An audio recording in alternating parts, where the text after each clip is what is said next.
I want to remind them, when the last time they did Balakot, they went to Americans. Please see that Pakistan does not use atomic bomb. They begged them. Delhi should realize, whoever comes into power in Delhi must realize, it's not only in Kashmir, it's also in Jammu, it's also in Ladakh. The people feel that they've lost what they had. And whatever they may shout and say that we have made so much development, so much this thing, doesn't count in the people's mind. So today we have with us Mr. Farooq Abdullah, and we will be talking to him about the upcoming elections in Srinagar, the key poll issues, and how is NC looking at this election. Thank you so much for joining us, sir. First of all, the first question that anybody would ask you. 370 has again come into the discussion of people because we were going around speaking to a lot of voters and they are talking about the lost identity of Kashmiris, Article 370, how it has become a key issue in this upcoming election. So how important is 370 again? And we all were thinking that it has gone to the back burner, but now it's in the forefront again. You see, it's never gone into back burner. In Jammu also, people have started realizing how important 370 was. It gave them a question of belonging. And this was actually done by Maharaja Hari Singh Ji in 1927, when he said that land will be only for people of the state, jobs will be only for the people of the state. This was continued afterwards when India became independent. Today they feel that the jobs are going outside. Even the contractors are coming from outside. They're not giving any contracts to people in the state. And they feel that they're losing their identity, that no longer are the masters of the land. Their lands are being taken away from the people. And this is the tragedy about it. And you went yesterday to a rally, you saw. The rally was of a person who is supported by the BJP. There he himself was mentioning 370. So I don't know how they're going to get rid of it. It's not the question. They'll have to rethink about it if they want to win the hearts of the people. But so besides 370 and this talk about regaining Kashmir, the identity of the Kashmiris that were taken away from them, what are the other key issues that are relevant in this election? Because this also becomes a very important election, since after so many years Kashmiris will be voting, and this is also the first election of the after the abrogation of 370. You see, you will have seen they were completely suppressed by all the forces that are around. This gave them an opportunity of coming out and expressing themselves. Openly they are expressing themselves. I think Delhi should realize, whoever comes into power in Delhi must realize, it's not only in Kashmir, it's also in Jammu, it's also in Ladakh. The people feel that they've lost what they had. And whatever they may shout and say that we have made so much development, so much this thing, doesn't count in the people's mind. They don't feel there is anything there. And that is the most important factor. Secondly, the problem is the way our Prime Minister has been speaking against the Muslims. And we are a Muslim majority state that joined India. We could have gone to Pakistan. But we chose Mahatma Gandhi's India. India where all were equal, whether you're Hindu, Muslim, Sikh or anything. What language you spoke, what food you ate, what clothes you wore. It was for all of us. They feel today that, no, they're threatened and that they are looked down upon. And the way Prime Minister is speaking has hurt their feelings. That Muslims have never demanded a share of anybody else. They only want the share that is due to them. And that share should be given to them. And look at their party. Not a single Muslim has been given a ticket, not a single minister in his government. So, and abusing them from right, left and center, telling them all sorts of things to frighten the Hindus, is really hurting people, hurting very badly. Even those who represent BJP here, if you ask them quietly about it, they'll tell you. This is hurting them, they're hurting their party. What is your assessment of why the BJP has not fielded candidates in most of the constituencies, including in Srinagar? because they know they have no place here. And particularly after what he is doing against the Muslims. Do you think Muslims will vote for him? No, not at all. He has to mend his language. He has to mend his attitude. Because we form nearly today 22 crores. Maybe when the census takes place, they will see we're much larger than they believe in. So they can't throw these people into the sea. They're part of this nation. They belong here. And he says they're foreigners. This is the tragedy about it. So this also is a contest between three parties. One is the NC, one PDP, and another Apni party that we've been hearing about. And there are several allegations of the administration, the police, and the BJP backing the Apni party. What do you make of these allegations? Well, you see, they are arresting our workers, top workers of jail. Yesterday, even in Sari Sharif, they picked up 4 people. They picked up 16 people in Nishat area. What is this for? After all, if this election is going to be a peaceful election, an election for everybody, then Election Commission should take note of this. Now, what is this unfortunate development that the police has been let loose, that they can arrest anybody just on whims and things? If they think by that they are going to make Apni party win, they are living in cuckoo's world. It's not going to happen. People's venom is against them. And that venom will come out when the election takes place. So what about the India alliance? In Kashmir, there were talks that there'll be a common candidate that will be fielded, but then all the parties, despite being part of that alliance, fielded their own candidates. We're a part of alliance. Mamata Banerjee is part of alliance, but she didn't give any seat to anybody. We are winners in our 3 seats before. We said very frankly, we are part of alliance. So what does an alliance mean when... How does it matter? We think together. Tomorrow, whoever wins is going to be part of the alliance. So it's not that one party is basically eating into the other. Every party has its own constitution, its own right. The alliance never dominated those things. They said you're part of the alliance, and if whatever way you win, you will be part of the alliance. So it's been 5 years since Article 370 was abrogated, then it went to the Supreme Court. What do you think as a political leader has changed on the ground as far as, law and order is concerned, development is concerned? I'm sure people have asked you this question time and again, but it still remains relevant. Please, ask the people. Ask the people what development is there. There are still places, and not far away from here. Go to Pampur and beyond Pampur, where the bomb blast took place, where the 40-hour soldiers were martyred. Yes, and you go and ask people there. They drink water from the Jhelum, which is not pure water, polluted water. Now what happened to that Pradhan Mantri's that everybody will get a clean drinking water in their homes? There's a report. The secretary commissioner who was of this department, 3,000 crores will pilfered away, and that was not given for the pure water supply to the people. He reported this in a meeting to the Lieutenant Governor and to the Chief Secretary. They did only one thing. They removed him from that job to another place in the Secretariat. But he wrote to the PMO, giving them all the details about it. No action was taken. That shows what development has taken place. Don't see this main road, couple of roads that have been done. Go into the city. You will see yourself where the city is. They talk of what a modern city that we are building. Just go and see how much modern it is. This is the thing. See, the cries are much higher. That there is so much of development, we have brought so much of money, we have brought so much of this thing. Where is it? Ask a common man. He will tell you. Today, the question is frustration, unemployment on the high rise, not only in Jammu and Kashmir, all over India.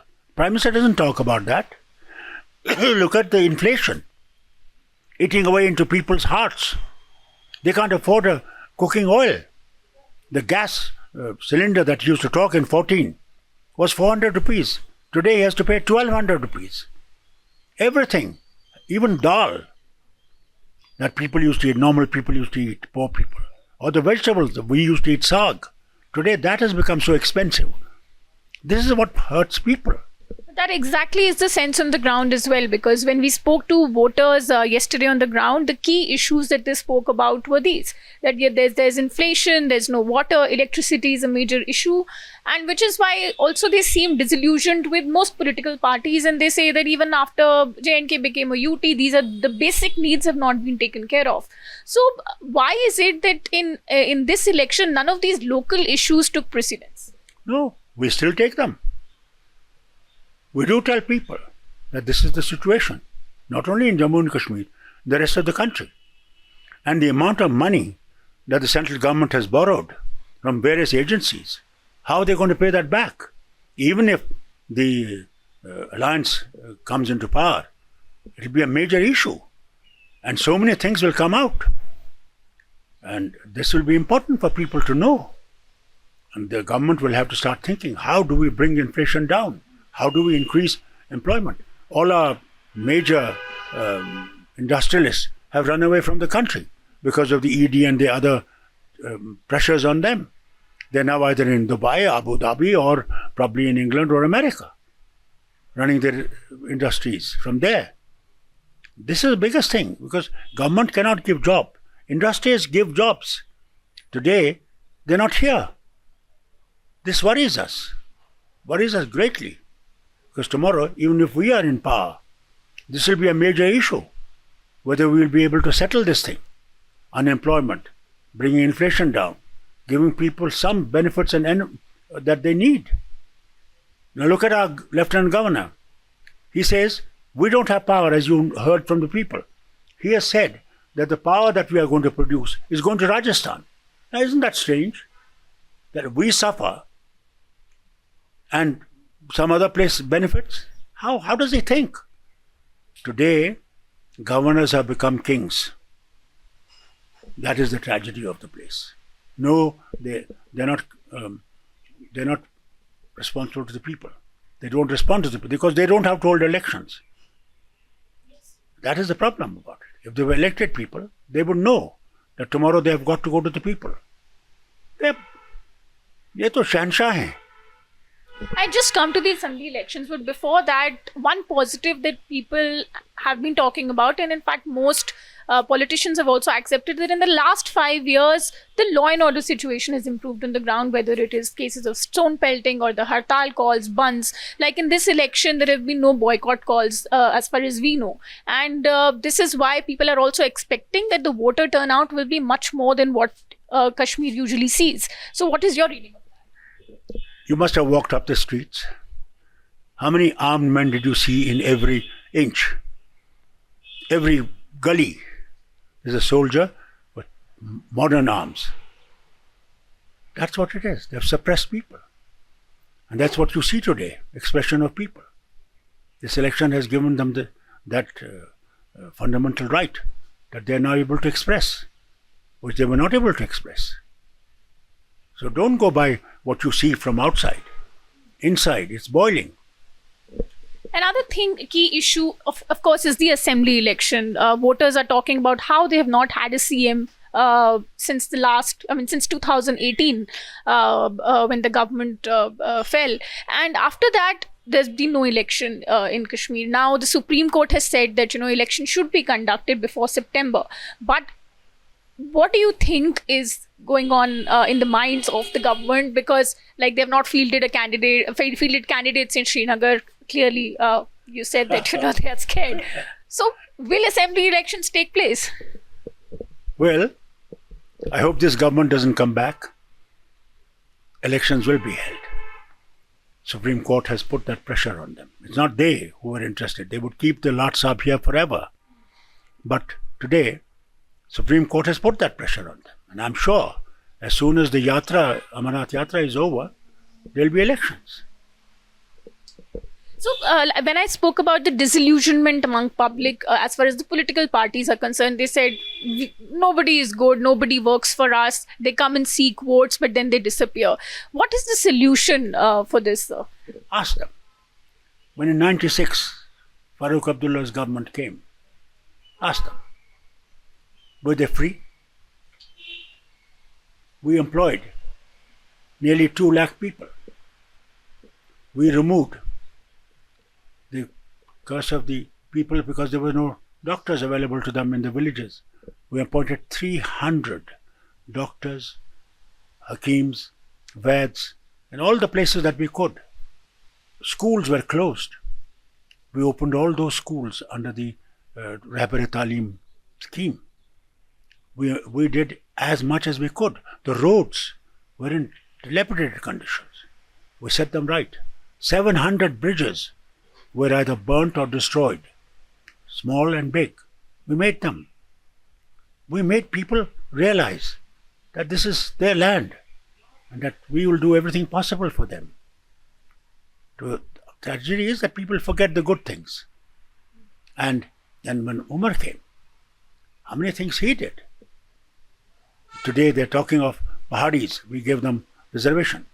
The first place the reservation was given by Umar. 4% reservations. And their boys and girls were given stipend for education. We did a lot, as much as we could, within our reserves. We didn't fail them. Tragedy is that after 2014, they didn't hold elections. That's the last election that we have held. And that was also held when we had gone through 100 years after this major flood here. We asked them, kindly delay it. They didn't delay it then because they wanted that we should get out. So there you are. So how do you see, this election? PDP has its own set of promises. Apni party has been speaking about the development, how jobs are required for the youth. NC has its own manifesto. How do you think this contest will play out? Let me tell you, we're a democratic country. Whatever it may be, it's a democratic country. Everyone has the right to put before the people their objective, what they want to do, what they win. Everyone has a right. So it's up to the people to decide who's right and who's wrong. Finally, it's the people who will decide. And on the 4th of June, you will see the results. And you will know who people have backed. How tough do you think this contest is between these 3 parties? Yes, I'm glad it is. It's not one party. Because people have the opportunity to decide. And that's a good thing.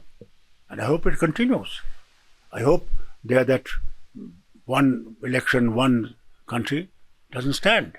Because every state has its own things to do. So this will not succeed. I think they want a presidential government. That's what this one, that they brought, that one election and one country, they want presidential rule. We oppose presidential rule. We stand by the constitution that was made by Ambedkar. We stand by that. And they want to destroy that Ambedkar's, and that's what our major fight is. That constitution has to be respected. It has to be worked on. What they say, they don't do that. They lie, and every day they lie. Now, we must have heard the Home Minister saying that POK is our part, and we'll take it. Why haven't they taken it for 10 years? Why now are they shouting about it? Just to convince people that we will do it. Go ahead. Only it's a rhetoric that they can make. Because I want to remind them, when the last time they did Balakot, they went to Americans. Please see that Pakistan does not use atomic bomb. They begged them. Both are atomic powers. We cannot afford war. And Prime Minister himself is on record. Wars are not a solution. Today, we have to solve problems by discussion, debates with each other. That's what they're doing with China. There you are. So you're such a seasoned politician in your extensive career in politics. You've seen so many prime ministers. How do you see Mr. Modi and his rise? I'm very sorry to say, I never thought the man could fall so low. Because when he goes out, he talks of all Indian people, whatever their religion, whatever their caste, whatever their way of living. He talks for all of us. it pained me when I heard his recent statements and criticizing Muslims right, left and center, frightening the Hindus about them. I thought this is not Indian Prime Minister. That pained me, very much so. Because I thought he would make a different India, make a strong India, united India. Because if there's not united India and people are not together, we don't need danger from outside.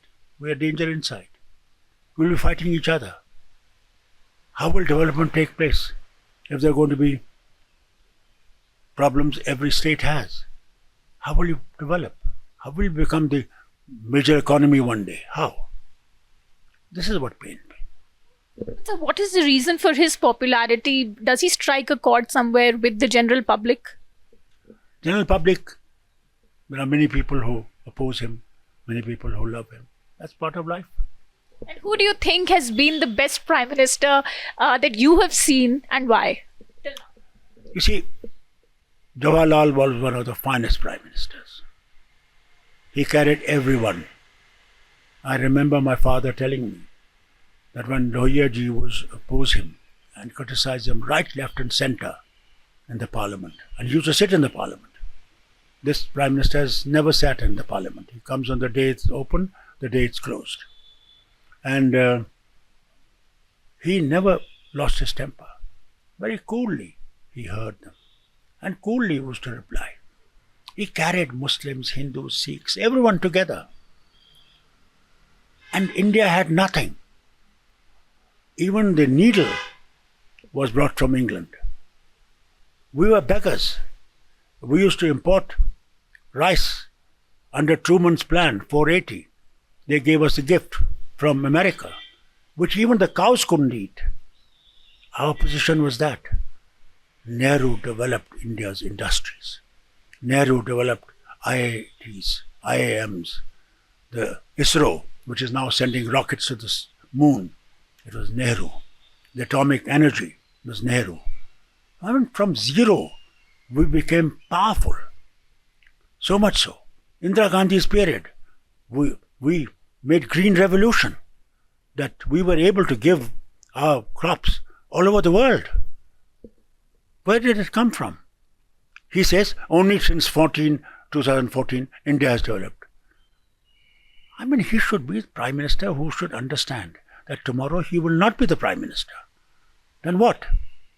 Will the next Prime Minister not carry this country forward? He should have praised every Prime Minister. Manmohan Singh, for instance. Look at him. How he tried to steer this country forward. I mean, this is something you should realize. Indira Gandhi's atomic bomb was not to be used first. She said, this is to show the world that we are powerful enough to defend ourselves. He criticizes them right, left and center. How will he feel tomorrow when he is criticized and he is not the Prime Minister? He should praise every Prime Minister for his good. And I think all the Prime Ministers did their best to move this nation forward. So last question. You're still active in politics, and we see you doing road shows and rallies, etc. How have you seen India's politics change over the years, and where do you think we are headed as a country? See, India has a bright future. We have brilliant people. Brilliant people. I don't think the world has such young population as our nation has. So we have better future. But we need Prime Ministers who have better vision, who will carry the nation forward. I hope our nation does not become another tragedy like those tragedies that other nations have faced. I hope if he comes back, will remember that he has to carry every single citizen of this country together forward. Not that some people will be second-class citizens. That he must forget. Thank you so much. So this was Dr. Farooq Abdullah speaking to us about the upcoming elections, what lies ahead for India, and how 370 is still a very, very relevant poll issue in Kashmir. Thank you for being with us. Thank you so much for being with us. God bless you. Thank you.